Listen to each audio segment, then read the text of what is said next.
Ég hélt fyrst að Marísa væri heyrnarlaus. Hún brást ekki við neinu, jafnvel þótt að væri læti umhverfis hana, komu engin viðbrögð frá henni og hún leit öðruvísi út en venjulegt heilbrigt barn. Og svo var það höfuð á henni. Það virtist vera svo stórt. Mér brá í hvert skipti sem ég sá hana, því ég skipti á henni og þegar við vorum saman. Og hún virtist vera mjög veikburða og hún var líka veikburða. Ég varð að hætta að gefa henni brjóst og það þótti mér sérstaklega erfitt. Hvað nákvæmlega var öðruvísi? Húðin á henni. Hún var svo rökkótt, svona eins og á gamalli mannesku. Og svo var það líkaminn á henni. Hann var vanþroskaður, svo magur og líflaus. Hún lá þarna einfaldlega og ég gat ekkert gert.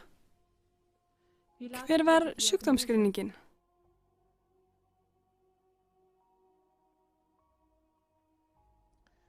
Taugalæknirinn sagði í fyrsta skipti þessi orð: barnið ykkar er þroskaheft. Og það kom bara eins og sjokk.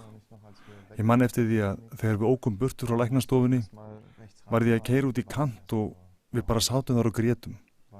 Af því að fyrir okkur hafði það ótrúlega gerst. Þetta var algjört sjokk. Við gátum bara hreinlega ekki sagt neitt. Við nýbúraskoðun fær Marísa einkunnina 10 af 10 mögulegum punktum. Hún er alheilbrigð. Þegar barnalæknirinn mælir með því að við foreldrarna að láta bólusetja dótturina er móðurinn óörugg. Læknirinn varar við að sleppa því, barnið skuli fá bestu mögulegu vörnina.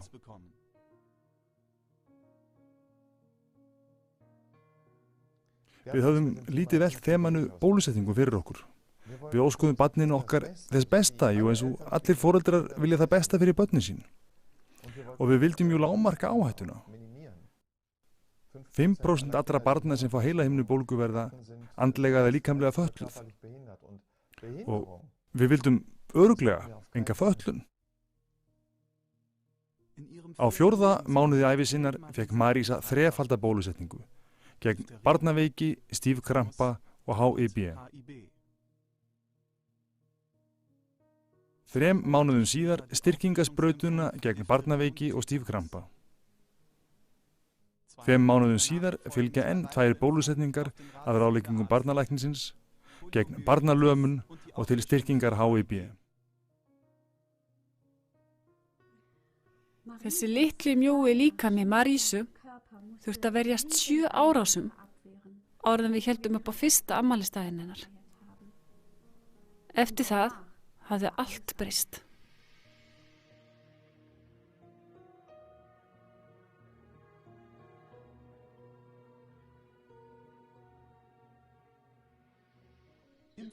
Bólusetningar eru einar mikilvægustu og áhrifaríkustu forvarnir sem læknavísindin bjóða upp á. Nútíma bóluefni fara vel í fólk og einungis hefur borið á mjög fáum óæskilegum aukaverkunum. Þessi fullyrðing kemur fram á vefsíðu Robert Koch stofnunarinnar. Robert Koch stofnunin er æðsta yfirvald Þýskalands í eftirliti og forvörnum og sjúkdómum. Það er til ný tölfræði úr rannsókn, henni svo kallari KIX-rannsókn ríkisstjórnarinnar, sem sýnir augljóslega fram á að börn sem ekki eru bólusett eru meira segja heilbrigðari. Þannig að það er ekki nokkur fótur fyrir þessari fullyrðingu. Já, það er frekar auðvelt að útskýra hvernig maður kemst að þessar niðurstöðu. Það er vegna þess að aukaverkanir sem að koma vegna bóluefnana eða vegna bólusetningarnar kom ekki vegna bóluefnisins sjálfs, heldur bara vegna allra aukaefnana sem eru notuð í bóluefninu. Og það sem þau eru ekki innifalin í þessari yfirlýsingu geta aukaverkanir vegna þessara aukaefna ekki talist með. Juliane Sacher er læknir sem hefur tekið ákvörðun gegn bólusetningum. Ef ákvarðanir stjórnmálana ná eins fram að ganga og þau hafa gert hingað til, óttast hún bólusetningarskaða hjá 35 milljónum Þjóðverja. Ég hef sérhæft mig í nokkrum hlutum og þá rannsaka ég og ég hef jöðlast sérþekkingu. En ég veit að margir aðrir læknar geta það ekki að hluta til ekki. Sérstaklega ekki þegar þeir þurfa að hafa leyfi frá tryggingakerfinu. Til þess hafa þeir alls engan tíma og þá trúa þeir því sem að opinberar stofnanir segja okkur. Og í þessi tilfelli varðandi bólusetningar það Robert Koch stofnunin og henni getur maður alls ekki treyst og nákvæmlega það vandamálið.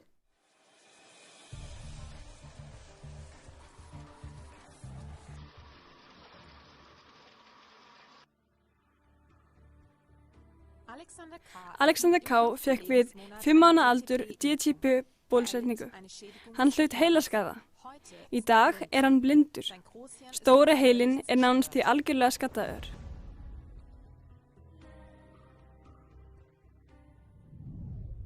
Gabi lét bólusetja sig gegn barnaveiki, stífkrampa og mænusótt að undirlagi heimilislæknisins síns áður en hún fór í ferðalag til Suður-Ameríku. 3 vikum seinna fékk hún liðaverki, fyrst í fingrunum, síðan öxlunum. Sjúkdómsgreiningin heitir í dag stigvaxandi MS.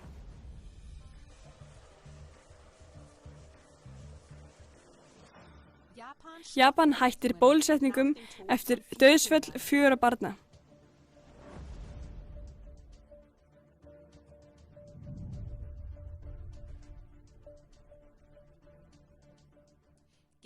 Gegn vilja sínum var eldri borgari bólusettur á elliheimili og lést skömmu síðar.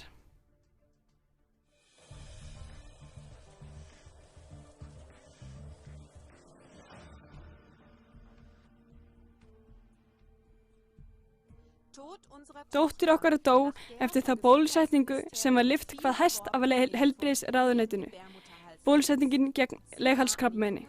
Hún var ungur háskólanemi með dáliti á íþróttum. Því miður snúa læknarnir sér í kringum sannleikann eins og kettir í kringum heitan graut.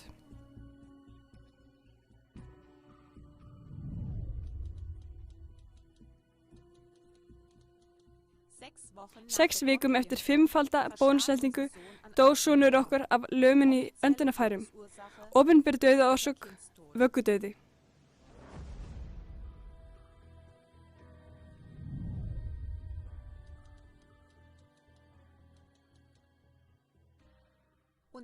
Stálhraustur 4 mánaða sonur okkar var bólusettur klukkan 9 að morgni.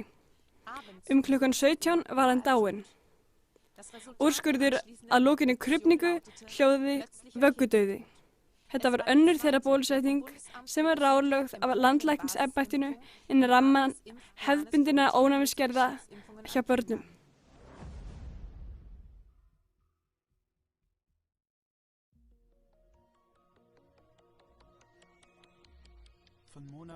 Eftir því sem mánuði líða verður það augljósara að Marísa þroskast ekki eins og jafnaldrar hennar. Líkams skynjun hennar hefur gengið tilbaka, vöðva styrkur og vöðva byggingar rýrri. Yfir lýsing læknanna verða æ skýrari. Nú tala þeir þroska hömlun. Þroski Marísu meira en helmingi á eftir jafnaldrum hennar. Hvaða orsakir leiddu niðurstöðurnar í ljós? Okkur var aldrei sagt almennilega frá því. En það sem við heyrðum var frumudauði vegna frumurhörnunar. Eða jafnvel frekar súrefnisskortur við fæðingu. Í skýrslunum var talað óljósan bata, óútskýranlegan andlegan vanþroska. Ég held að þetta hafi frekar verið merki vanmáttar heldur en skýrar niðurstöðuna.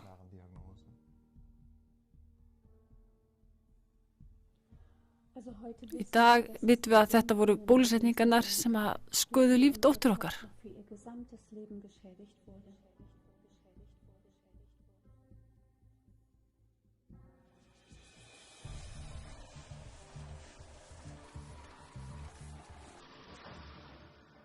Samkvæmt KIGS, KIGS-rannsókninni, koma fram alvarlegar aukaverkanir fram í 2% tilvilla við bólusetningu. Það þýðir að með 40 milljónum árlegra bólusetninga eru 800.000 tilfelli sem bíða alvarlegan heilsuskaða í tengslum við undangengnar bólusetningar. 2 af vísindamönnum lyfja- og bólusetningaframleiðandans Merck komu upp fölsuð gögn hjá fyrirtækinu virkni eins bóluefnis. Þeir hefðu bætt við mótefni úr dýrum í blóðpröfunar. PEI, Paul Ehrlich-stofnunin, hefur árum saman komið sér undan því að skilgreina hvað sé bólusetningaskaði og hvernig hægt sé að greina hann frá öðrum veikindum. Þetta er ekki ábyrgðartilfinning fólkinu til verndar, heldur glæpsamlegt afl. GlaxoSmithKline hefur verið dæmt til að greiða $3 milljarða. Ákæran, mútufé til lækna, rangar upplýsingar til Lyfjastofnunarinnar bandarísku, að leyna tölum úr læknisfræðilegum rannsóknum og villuleiðandi auglýsingar.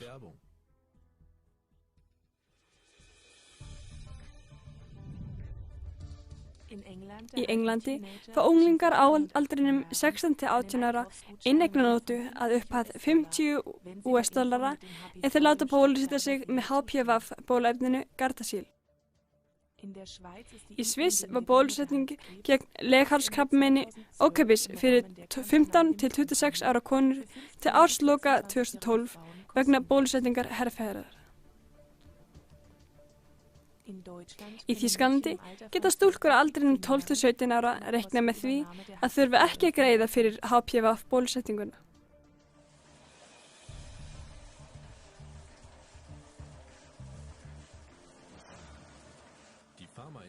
Lyfjaiðnaðurinn hefur heldur aldrei verið feiminn við að setja eitruð og skaðaleg efni á markaðinn.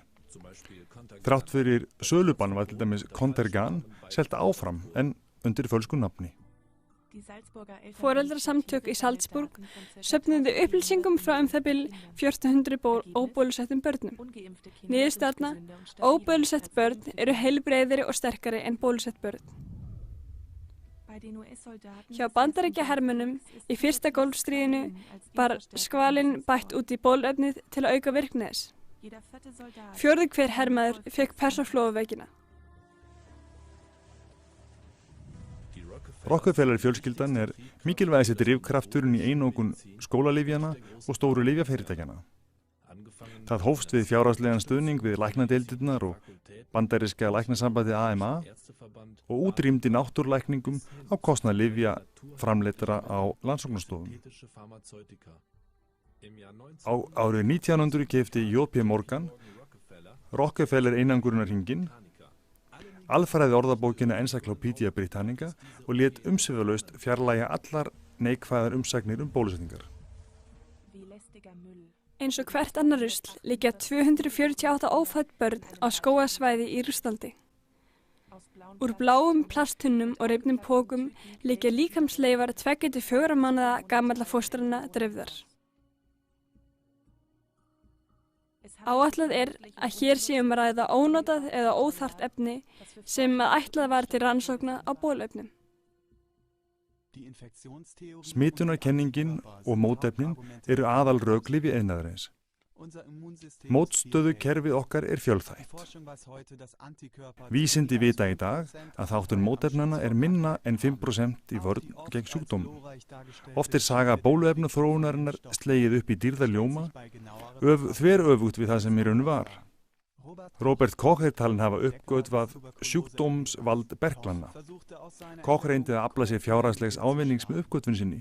Hann bjó til lyfið tuberkulín. Minna þekkt er að hann reyndi virka þátt lyfsins á dýrum og setja konu sinni. Eftir markaðsetninguna komu til nokkura dauðsfalla og tuberkulín hneykslisins. Koch sótti leyfi og fór til Egyptalands. Hinn sanna saga bólusetninga gegn stórubólu. Frá árinu 1801 eftir átak í bólusetningum gegn stórubólu frá árinu 1801 hefst sannkölluð farsótt. Hún hvarf þá fyrst þegar hægt var að þvinguna bólusetja á stórum svæðum 1970. Við lok 19. aldarinnar voru 4 stóru bólutilfelli.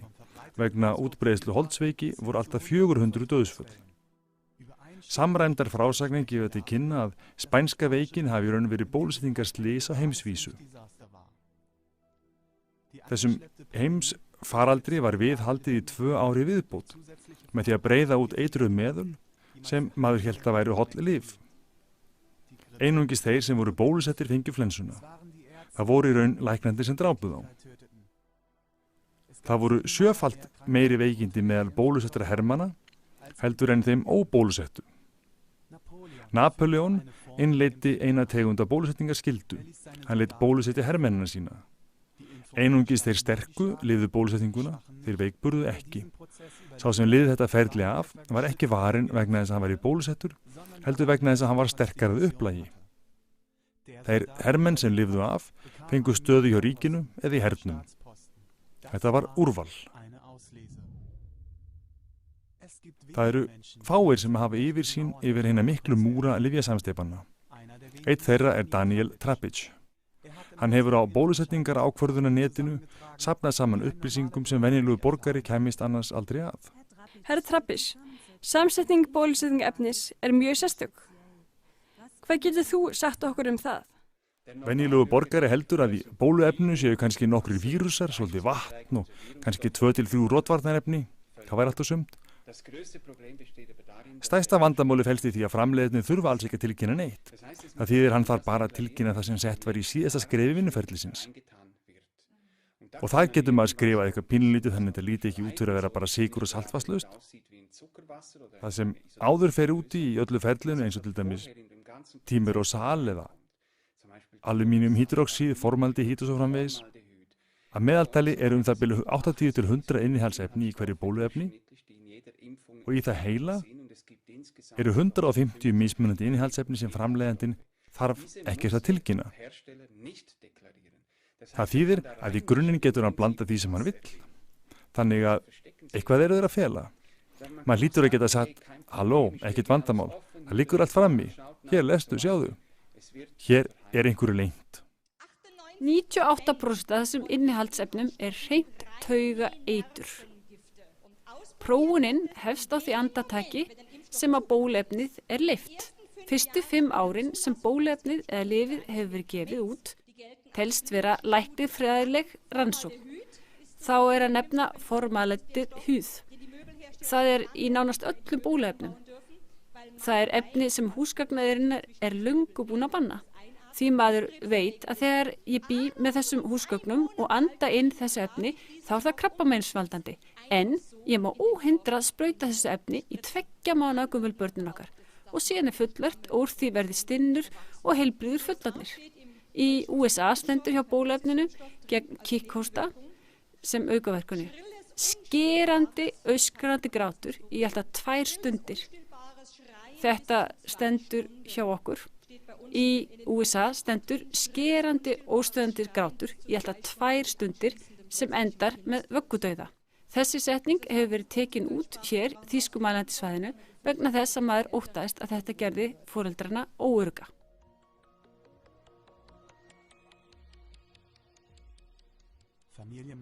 Meyer fjölskyldan vissi ekkert af þessu. Eða gat ekki vita neitt um þetta. Núna er Marisa orðin 19 ára. Hún hefur hálfan þroska jafnaldra sinna.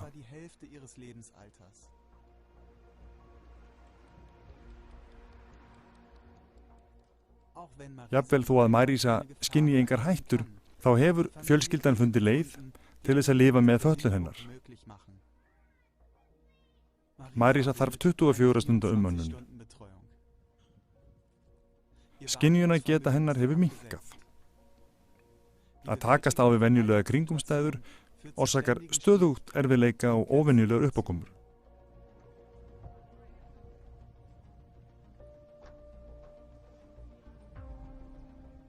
Hver ber að þínu mati ábyrgðina þegar upp er staðið? Foreldrarnir, heilbrigðispólitíkin eða bóluefnaeyðirnaðinu? Eða finnst þér læknir að taka ábyrgð á bólusetningarskaða? Já, það er þannig að læknarnir bera algjörlega ábyrgðina. En það er oft ekki svo auðvelt að sanna skaðan og þess vegna ber sjúklingurinn yfirleitt ábyrgðina. En staðreyndin er sú að framleiðendur bera ekki lengur ábyrgðina. Í USA, í framhaldi af þessari sviksamlegu svínaflensu, var allur lyfjaiðnaðurinn verndaður af ríkisstjórninni. Þannig að hann ber enga ábyrgð á neinum skaða. Samhliða þessu var þetta sett í lög. Það náttúrulega algjör geggjun. Í hverskinni vandræðum lendir læknir sem vill ekki bólusetja? Nú, læknir sem ekki vill bólusetja fær eftir vill kæru frá læknasamtökum, rannsóknarferli og hann getur tapað lyfinu. Það getur verið að hann getur þá ekki lengur starfað sem læknir. Já, góðan daginn. Já, góðan daginn, læknir. Gaman að þú getur tekið þér smá tíma. Ég er frá læknavernd og vildi spyrja þig tveggja stuttar spurninga. Nú, í fyrsta lagi segðu mig hvað læknavernd er. Við erum samtök áhyggjufullra sjúklinga, alþjóðleg samtök. Okkur langar að upplýsa læknanum að þeir vita oft ekki hvað þeir gera og lyfjafyrirtækin eru eiginlega misnotað á. Þá spyr ég fyrstu spurningarinnar, þá sér þetta fljótlega. Finnst þér það rétt að innihaldsefni bóluefnina standi ekki á fylgiseðlinum? Ég hef ekkert hugsað út í þetta. Hvers vegna má lyfjafyrirtæki komast hjá því að leggja fram innihaldslýsingu á bóluefninu og varðveita það sem framleiðsluleyndarmál? Ég get ekkert svarað því hér og nú og ég hef sem stendur ekkert velt þessu neitt fyrir mér.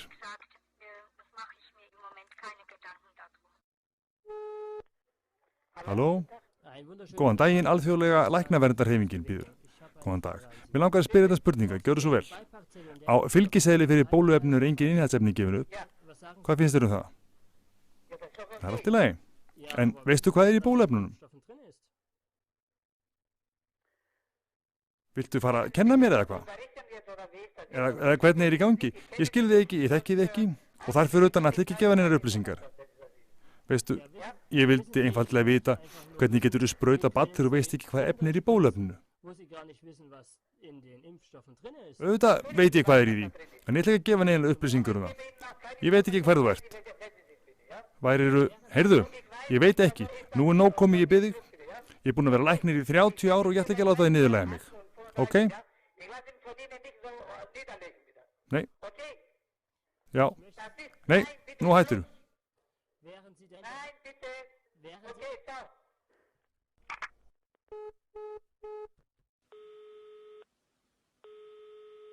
Já, góðan daginn, læknir. Má ég spyrja þér nokkura spurninga? Finnst þér það í lagi að á innihaldslýsingu fyrir bóluefni eru engar upplýsingar um innihaldsefni þess? Nei, það finnst mér ekki rétt. Spurningin okkar er hvernig þú getur ráðlagt foreldrunum hlutlaust þegar þú veist ekki hvað er í þeim. Ég er einmitt núna í rannsókn og ég segi aðstoðarkonunni minni að trufla mig aldrei aftur í vitastíma. Ég segi henni það strax, ok, bless.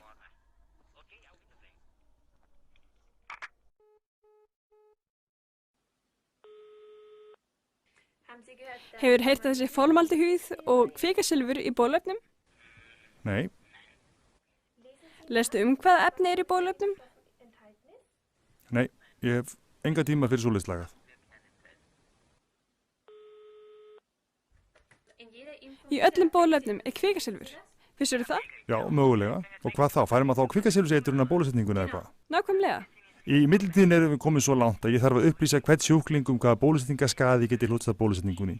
Og ef ég er svo almennilegur að gera það, þá hleypur hún öskar undan læknastofunni. Á fylgiseðlunum stendur ekki hvað er í þeim. Lyfjaiðnaðurinn kemur sér hjá því að láta það fylgja með. Sendið mér einfalda spurningarna skriflega og þá svörum við líka gjarnan. Og svona hér og nú getur ekkert sagt. Jú, ég get svaraði öllu þessu en ég gera það ekki. Hvers vegna ekki? Vegna sem ég vil það ekki. En þú hlýtur ekki að svara mér stutt. Ég þakka þér kærlega fyrir.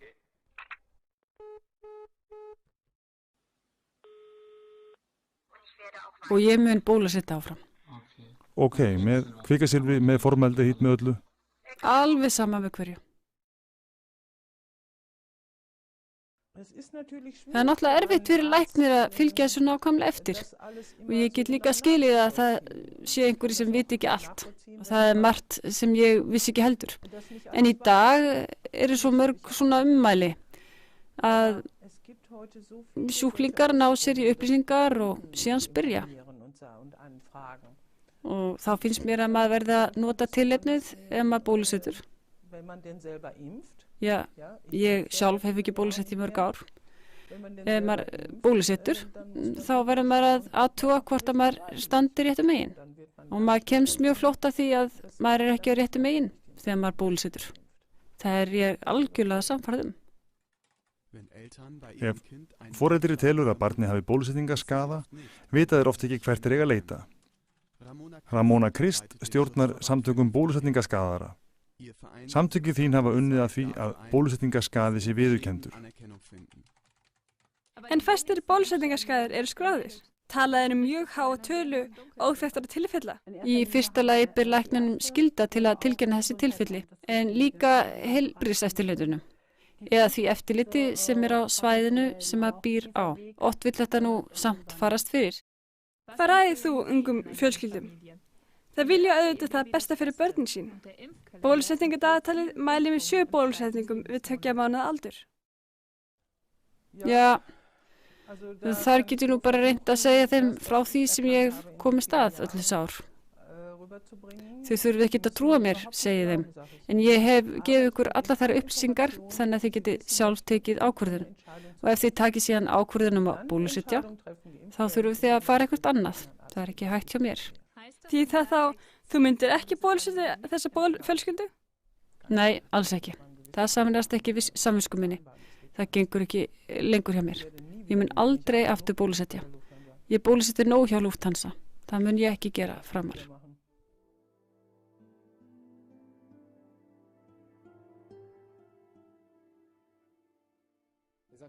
Mótefni eru engin ónæmisvörn. Það er engin sönnun fyrir því. Maður mælir styrk mótefnastuðulsins í blóðinum. Mælanleg mótefni eru samt ekki ótvíræð sönnun fyrir ónæmi. Þau eru ekki eini hluti ónæmiskerfisins. Með mjög einföldum eftirlitsrannsóknum væri mjög auðvelt að komast að þessu, en það er ekki gert. Þegar bóluefni fær leyfi er ekki prófað hvort að bólusettir veikist sjaldar eða séu heilbrigðari en óbólusettir. Allir stærstu náttúrulækningafrömuðir bólusettu aldrei. Vitið þið að okkur hefur verið sagt, við getum útrýmt sjúkdóm, ekki satt? Við höfum útrýmt sjúkdóm. Við getum ekki útrýmt sjúkdómum, við getum bara útrýmt kringumstæðunum sem leiða til sjúkdómsins, bætt lífsgæðin. Pláan hvarf án bólusetningar. Ef þeim er alvara hú og þeirra meðreiðasveinum, það mundir upplýsa í staðis að útbreiða ótta.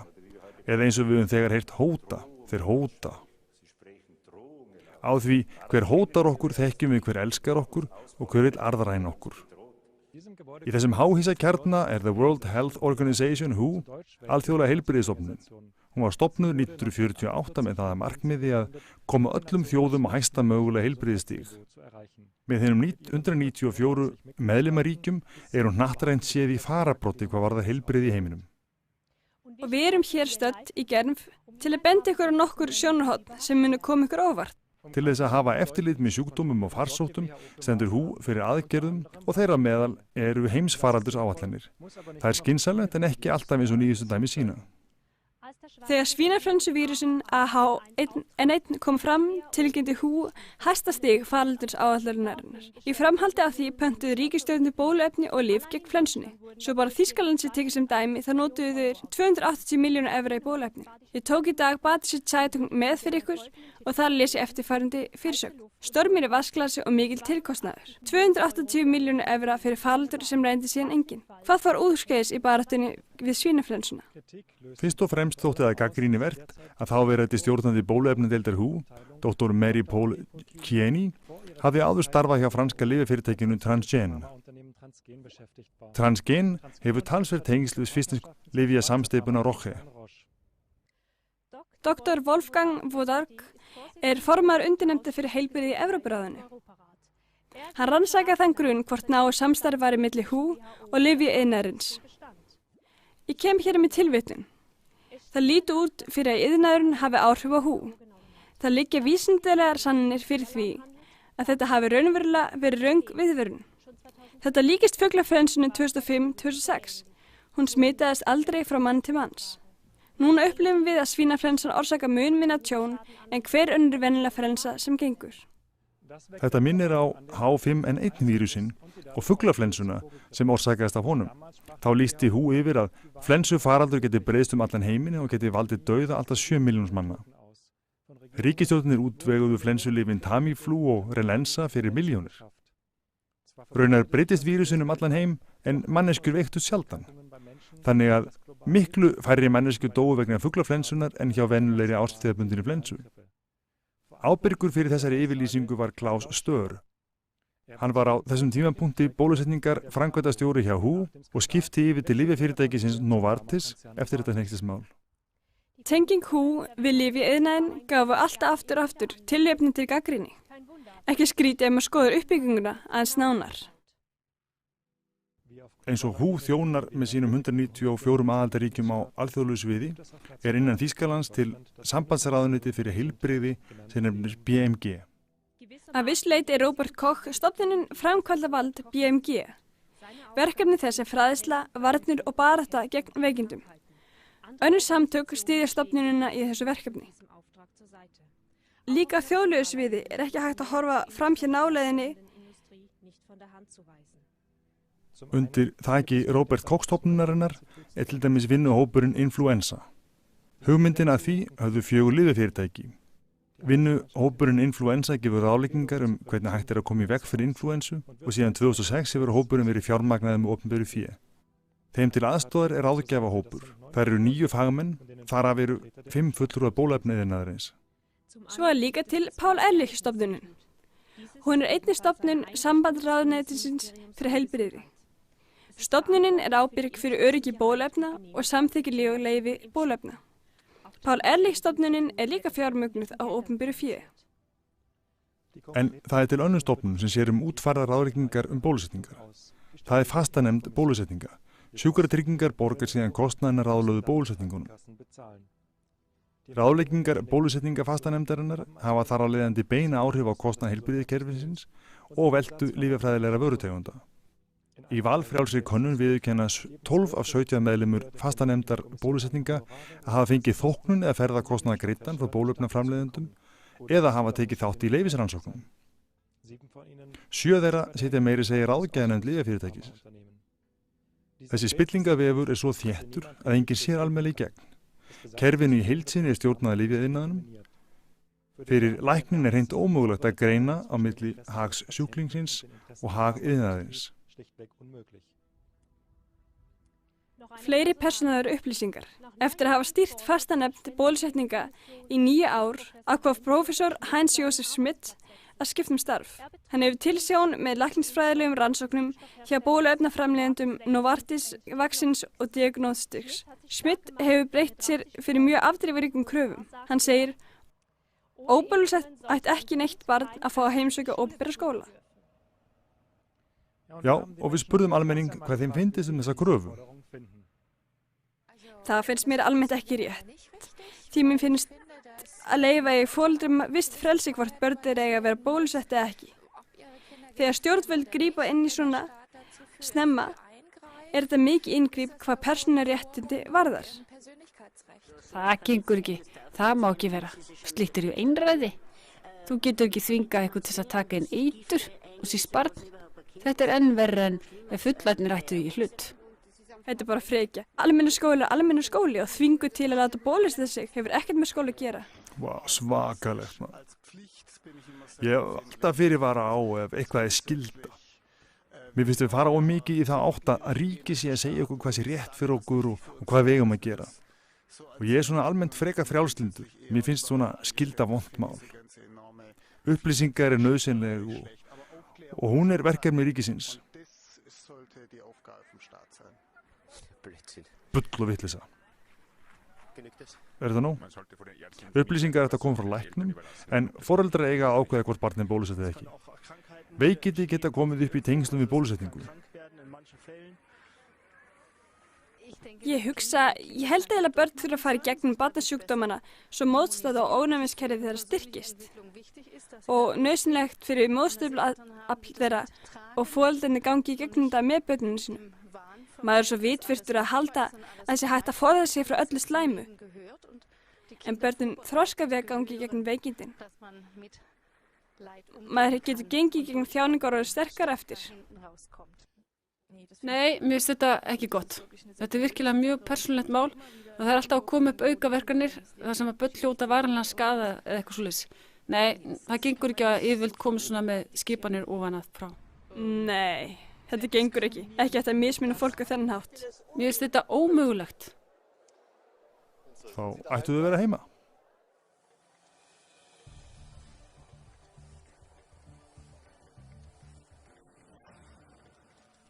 Fuglaflensubóluefnið Pandemrix var leyft undir mjög óvenjulegum kringumstæðum. Það vil segja að það var leyft án þess að gerðar hafi verið nægilegar rannsóknir með tilliti til aukaverkana. Lesandinn þarf að vita að við spurningunni hversu lengi bólusetning veiti vernd hefur ekki fengið neitt áreiðanlegt svar, sagði prófessor Hans, meðlimur Stígo til margar ára. Sigvar bólusetningur árangur, til dæmis gegn leghalskrabbameini, færi framleiðandinn feita summu eða ca. 150 milljónir evra. Í USA óx kostnaður á árunum 1982 til 87 við hverja einustu DPT bólusetningu úr 11 centum yfir í $11.40. Framleiðendurnir lögðu $8 af hverri bólusetningu til hliðar til að mæta lagakostnað og skaðabótum sem áttu að ganga til foreldra heilaskaðara barna eða til barna sem höfðu látist vegna bólusetninga. Með þessu móti hafa þeir í 25 ár sannað vitneskju sína alvöru bólusetninga, áhættu þeirra og skaða.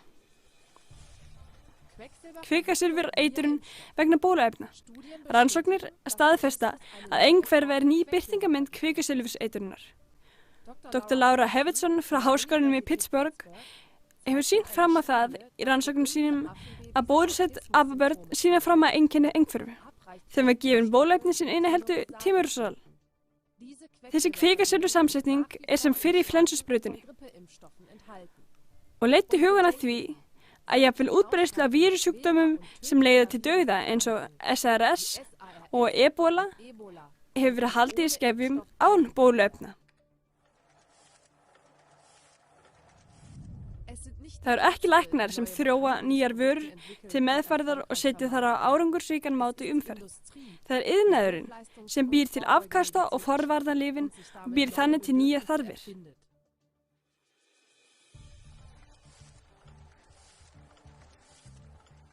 Á árunum 1978 til 1993 bárust Paul Ehrlich stofnuninni ca. 13.500 tilkynningar grun óæskilega lyfjavirkni hjá bóluefnum, samskafað OLVAF. Hjá 40% þessar tilkynninga var að ræða alvarlega vandkvæði. 10% tilkynningana fjölluðu banvæna OLVAF.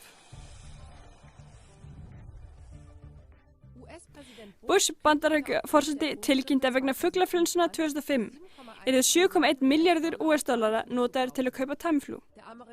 Bandaríski varnarmálaráðherrann Donald Rumsfeld er meirihluta eigandi og fyrrum stjórnarformaður Gilead Sciences sem hefur einkarétt á Tamiflu. Bólusetningarþvingun er möguleg í Þýskalandi. Heilbrigðisráðuneyti í Þýskalandi má fyrirskipa þvingunarbólusetningu við yfirvofandi farsótt og brjóta þar með í bága við skrábundin rétt til líkamshelgi og ósnertanleika. Í nágrannalandinu Sviss býður bólusetningarþvingunin hinum varnarlausu byrgin. Stéttarfélag barna og unglingalækna krefst skipulagðra bólusetninga fyrir allt landið, sem kveða á að einungis börn með bólusetningapassa fái aðganga barnaheimilum og skólum í opinberri eigu. Margir eru komnir í vígahug vegna þessa. Bólusetningum fylgja aukaverkanir. Bóluefnin hafa eiturefni í sér því ekki hægt að neita. Það er staðurinn. Svoleiðis er það. Og yfirlýsingar af því tægi að það sé misþyrming á barninu að bólusetja eða ekki, yrði ég að svara að bólusetning er misþyrming á barninu. En með því móti væri ég fallin í sömu öfgarnar og þær vilji forðast. Er þetta bólusetningar þvingun? Ef einhver kemur og segir, þú verður að bólusetja ekki, þá segi ég verð ekki neitt. Það get ég einsagt í dag. Seinna verður það erfiðara. Við ættum að vera okkur mjög meðvituð það að sérhver aðgerð sem skerðir frelsi fólks hefur einhvers staðar í bakgrunni einhverja fyrirætlun sem þarf að bera kennsli á. Og einmitt þess vegna ekki bara taka þátt í þessu dæminum. Samanber mottóið, ímyndað er að sé stríð og enginn mætir.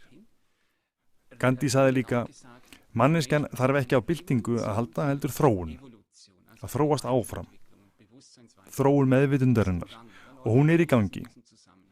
Það ýmislegt í gangi hvað þetta varðar. Þess vegna þetta engin bólusetningar þreyta heldur aukin gagnrýni af bólusetningar og hún í lagi. Því eitthvað sem stendur svo nærri viðskipta hagsmunum og hefur fengið að vaksa gagnrýni laust, það má gjarnan grandskoða það.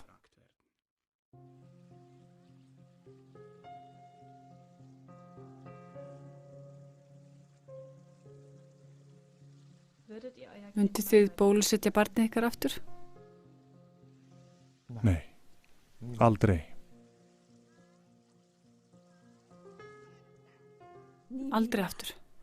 Það sem við þurfum að líða núna og það sem við þurfum að það sem við núna vitum, aldrei. Dóttir okkar hefur hlotið skaða fyrir allt sitt líf. Skaðin varanlegur. Við höfum lært að lifa með þessu, en aldrei. Já, og við myndum frekar gera hið gagnstæða. Vara foreldra við því að bólusetja án upplýsinga. Og við myndum líka vara þau við kerfi sem beitir sér ekki fyrir því að vernda börnin okkar, heldur miklu frekar viðskiptin.